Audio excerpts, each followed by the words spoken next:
Break کے بعد خوش آمدید. بڑا وارم ویلکم کیا گیا ایرانی صدر مسعود پزشکیان صاحب کو، اور ڈیفینیٹلی ایک بڑا ٹف ٹائم دیکھا ایران نے بھی.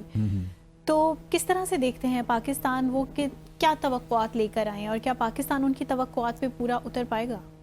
دیکھیں، جب اس قسم کے ہائی لیول یہ جو اسٹیٹ وزٹ ہے بڑا زبردست، لاہور میں آج ویلکم ملا، ابھی آج اسلام آباد بھی پہنچ گئے صدر صاحب. وہاں پہ نواز شریف صاحب نے اور مریم نواز صاحبہ نے ان کا استقبال کیا. پھر اس کے بعد وہ مزار اقبال صاحب رحمۃ اللہ علیہ کے مزار پہ بھی گئے. جی اقبال سے خصوصی رغبت ہے ایران کے لوگوں کو، بالکل.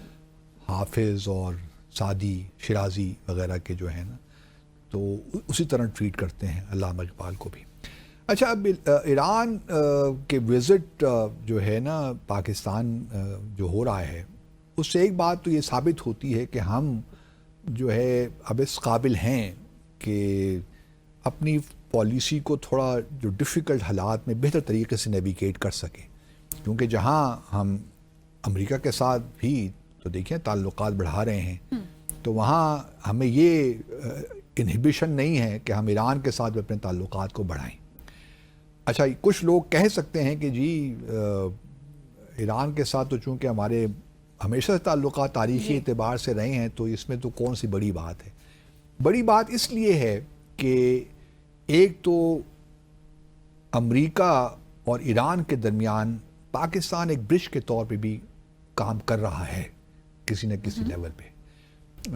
کیونکہ جب آپ کو یاد ہوگا کہ ایران اور اسرائیل کی جنگ جاری تھی 13 جون سے جب شروع ہوئی، تو ہمارے فیلڈ مارشل اس سے اگلے ہفتے امریکہ میں تھے، اور 18 جون کو ان کی ملاقات بھی ہوئی پریزیڈنٹ ٹرمپ سے. اور پھر 22 جون کو امریکہ نے ایران کی نیوکلیر فیسیلیٹیز پہ حملہ کیا. میں یہ نہیں کہہ رہا کہ ہماری کنسلٹیشن سے ہی حملہ ہوا، ہم نے تو اس کے اگینسٹ رائے دی تھی، لیکن یہاں ایران کے نیوکلیر پروگرام کے کانٹیکسٹ میں پاکستان ایک برج کے کردار ادا کر رہا ہے، کیونکہ ہم فیسیلیٹیٹ کر رہے ہیں. اور ہم ایران کو، کیونکہ اس وقت ایک تعطل آیا ہوا ہے نا، نیوکلیر ٹاکس جو ہونی تھیں یا ہو رہی تھیں، چھٹا راؤنڈ جو ہونا تھا امریکہ اور ایران کے درمیان جو عمان میں یا استنبول میں، وہ نہیں ہو سکا بیکاز آف دا اٹیک اسرائیل کے ساتھ جو جنگ شروع ہو گئی.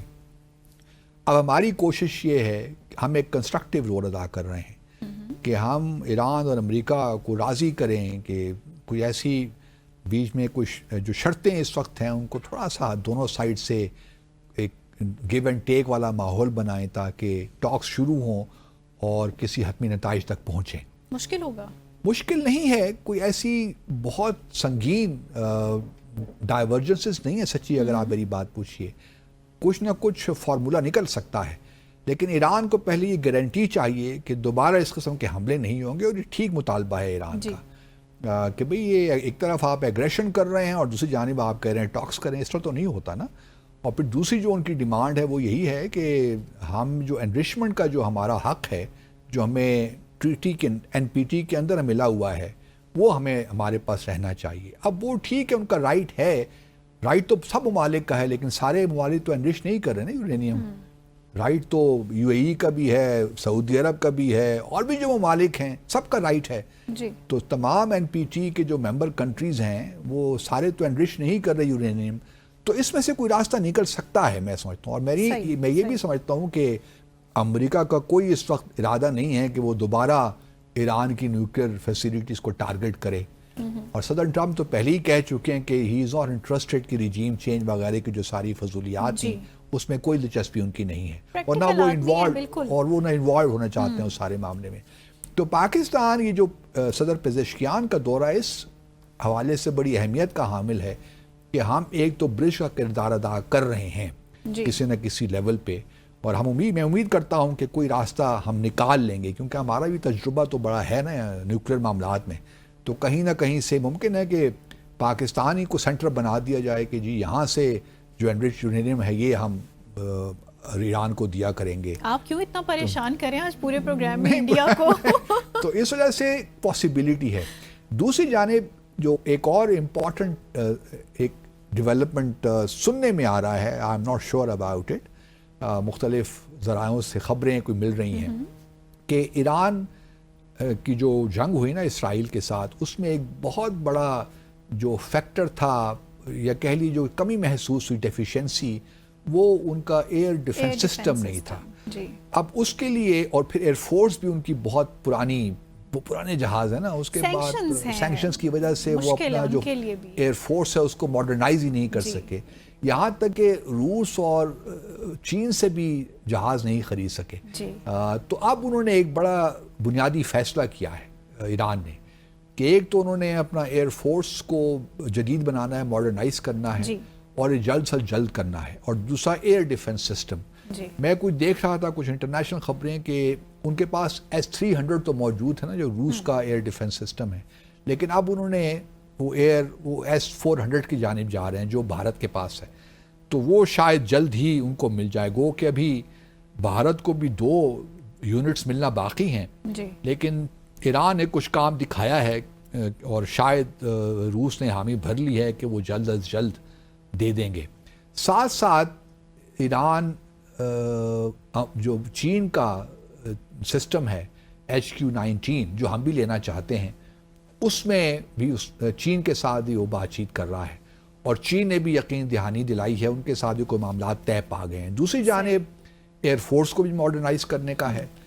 ایئر فورس کو ماڈرنائز کرنے کے لیے ایران نے ہمارے ساتھ بھی جو JF-17 تھنڈر ہمارا لائٹ کمبیٹ ایئر کرافٹ ہے، اور بڑا زبردست ایئر کرافٹ ہے، اس میں دلچسپی کا اظہار کیا ہے.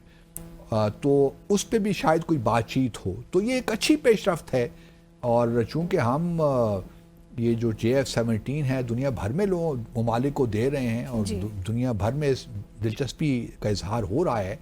اب اس کا کیا امپیکٹ آئے گا ہمارے تعلقات امریکہ کے ساتھ، اس میں نے اس سے پہلے کہا کہ ہمارا ایک پازیٹیو رول چونکہ آلریڈی موجود ہے امریکہ اور ایران کے درمیان برج کرنے کے لیے، تو اس میں بھی کوئی مذائقہ نہیں ہونا چاہیے. کیونکہ دیکھیے یہ جوائنٹ وینچر ہے، یہ جو چائنا اور پاکستان دونوں مل کے بناتے ہیں نا JF-17، اور چائنا اس وقت ایران کا سب سے بڑا آئل امپورٹنگ کنٹری ہے. آئل کا سب سے زیادہ جو آئل خریدتا ہے وہ چائنا ہے.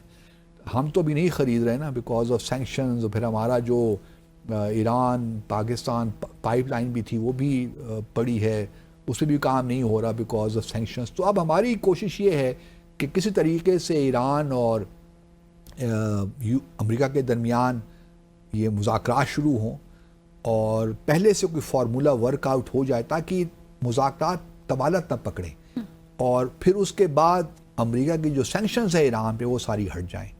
تو یہ ایک بہت بڑی ڈیولپمنٹ ہوگی، کیونکہ غزہ کے دیکھیں نا معاملے میں، غزہ کا معاملہ بھی التوا میں پڑ گیا ہے. اب تو بلکہ جو یہ کینیڈا اور برطانیہ نے کہا ہے کہ جی ہم فلسطین کی ریاست کو تسلیم کرنے جا رہے ہیں ستمبر میں، وہ فیصلہ بھی ہوا نہیں ہے. دیکھیں برطانیہ بھی کتنی منافقت ہے، برطانیہ کی بھی سارا پرابلم انہی کا کریٹ کیا ہوا ہے. وہ 1917 کا بیلفور ڈیکلریشن اگر آپ دیکھیے، اور آپ یہ کہہ رہے ہیں کہ ہم یہ کنسیڈر کر رہے ہیں، ہم سوچ رہے ہیں کہ ستمبر کے مہینے میں ہم فلسطین کی ریاست کو تسلیم کر لیں اگر اسرائیل نے جنگ نہ روکی. مطلب پھر اگر ایک بہت بڑا ایف ہے نا.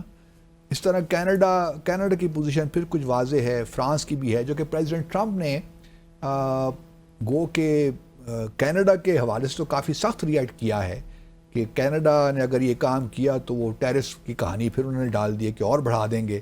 لیکن برطانیہ کے معاملے میں پریزیڈنٹ ٹرمپ نے کوئی سخت ریئیکٹ نہیں کیا. انہوں نے صرف اتنا کہا کہ جی ہم اس کو زیادہ کوئی اچھی نگاہ سے نہیں دیکھتے، بٹ ہم اس کیمپ میں نہیں ہیں.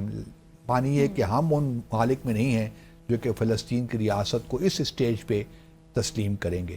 ان کا کہنا یہ ہے کہ جی ابھی ہم دیکھتے ہیں کس طرح معاملات آگے چلتے ہیں. لیکن معاملات کیا آگے چلیں گے؟ کل ہی اسٹیٹ ڈپارٹمنٹ نے، US اسٹیٹ ڈپارٹمنٹ نے کچھ جو پیلسٹینین اتھارٹی کچھ آفیشلز ہیں ان پہ سینکشنز لگا دی ہیں. مطلب ایک طرف تو حماس کو کہہ رہے ہیں کہ آپ اپنے آپ کو ڈس آرم کیجئے، دوسری جانب وہ پیلسٹینین اتھارٹی کو، کیونکہ عرب دنیا اور یورپین کنٹریز جو ہیں وہ یہ چاہ رہے ہیں کہ ہم جو غزہ کا کنٹرول ہے وہ بھی پیلسٹینین اتھارٹی کو دے دیا جائے. لیکن اس پہ بھی دیکھیے اسرائیل نہیں مان رہا. اسرائیل کے تو دیکھیے آبجیکٹیوز اب کلیئر ہو گئے نا کہ ایک تو غزہ کو خالی کیا جائے تمام فلسطینیوں سے، اور ویسٹ بینک میں مغربی کنارے میں جتنی بھی سیٹلمنٹس ہیں کر لی جائیں، جتنا زیادہ ایریا ہم لے سکتے ہیں لیے جائیں، اور پھر چھوٹا سا ایک علاقہ رکھ لیا جائے فلسطینیوں کے لیے ایونچولی. تو گیم اب کلیئر ہو رہی ہے. اب کیا عرب ممالک باقی دنیا ایک ساتھ کھڑی ہوگی اس سے پہلے کہ جو سیٹلمنٹس ہیں، لیکن 7 لاکھ یہودی جو ہے اس وقت ویسٹ بینک میں سیٹلڈ ہو گئے ہیں، یہ جو اللیگل سیٹلمنٹس کے طور پہ. جی. تو اس سے آپ نظر لگائیں گے کتنا بڑا ایک پرابلم ہے ویسٹ بینک میں بھی اٹ سیلف. غزہ تو ہے ہی نا، غزہ تو تباہ و برباد ہو گیا، تو لیکن اس طرح بھی جو حالات ہیں وہ بھی ہمارے سامنے ہیں. تو اس وجہ سے ایران کے پریزیڈنٹ کا وزٹ میں سمجھتا ہوں کہ اس وقت بالکل ایک اچھا ٹائملی وزٹ ہے. اس میں ہم پزشکیان صاحب کے ساتھ بہت سے معاملات ہیں، بائی لیٹرل اکنامک ایشوز بھی ہیں. ہمارا ایک جو ہے نا بلوچستان کے جو ہمارا بارڈر ہے اس میں بھی بارڈر مینجمنٹ کے بھی کچھ ایشوز ہیں، وہ بھی ڈسکس ہوں گے. پھر ہمارے جو خدشات ہیں چاہ بہار، ایران کو کم از کم یہ تو ضرور معلوم ہو گیا ہوگا نا اس وار جو ان کی ہوئی کہ بھارت نے کس طرح اسرائیل کا ساتھ دیا اور پاکستان کس طرح ایران کے ساتھ کھڑا رہا. تو یہ بڑا فرق بڑا واضح ہے. تو بہرحال انٹرسٹنگ وزٹ ہے. اس پہ انشاءاللہ اگلے ہفتے جب کل ہو جائے گا تو پھر بات کریں گے. تو وقت ختم ہو گیا پروگرام کا. سو ناظرین دعا گو ہیں کہ یہ ہفتہ ہمیشہ کی طرح آپ کا مزید بھی اچھا گزرے، خوش رہیں، اپنے ارد گرد رہنے والوں کا خیال رکھیں، اور ڈیسائفر ود عبدالباسط سے منتہا حسن کو اجازت دیجیے گا. خدا حافظ.